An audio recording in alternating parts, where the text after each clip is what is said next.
3 points importants à bien respecter pour réussir l'allaitement artificiel. Le premier, c'est donc bien respecter la période d'apprentissage, la première journée pour la prise à la tétine. Vérifier que les agneaux aient suffisamment bu de colostrum. S'ils n'ont pas suffisamment de colostrum, donc il faut les compléter avec un colostrum de vache ou du commerce. Donc ça, c'est la première chose.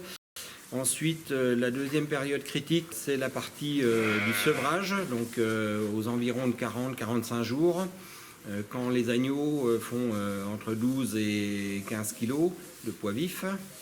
Donc cette partie-là, c'est la partie un peu délicate où l'agneau doit devenir un ruminant. Il faut que l'agneau consomme suffisamment de concentré et de fourrage, s'habitue à sa nouvelle alimentation. Pour la période de sevrage, donc on retire nos tétines de la machine d'allaitement et on fait une transition pendant une semaine, ou au moins 4 jours, avec du lait qu'on distribue dans la gouttière pour habituer les agneaux à boire matin et soir comme pour des chevreaux et pour faire une transition sur une semaine.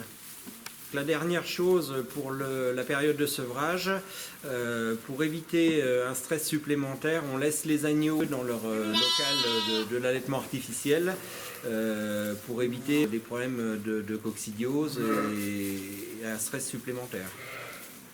Donc pour ça, on essaie de faire une transition avec des agneaux qui boivent à la buvée dans un tuyau, dans un chéneau là, et ensuite qui consomment suffisamment d'aliments grossiers, quoi.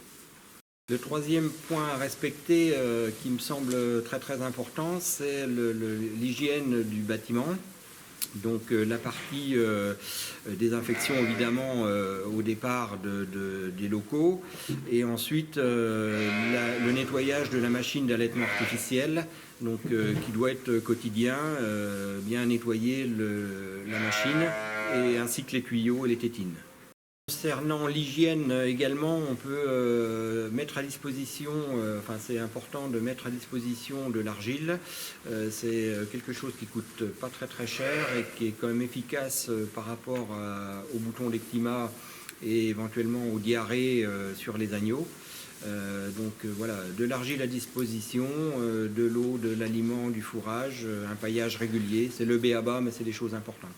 Avec notre nouvel aliment Agneau d'Or Tradition Plus, on a obtenu depuis une dizaine d'années maintenant des croissances relativement correctes, c'est-à-dire équivalent à ce qu'on obtient sous les mers, aux environs de 250 à 260 grammes de croissance par jour, avec une mortalité qui est très correcte, autour de 10%.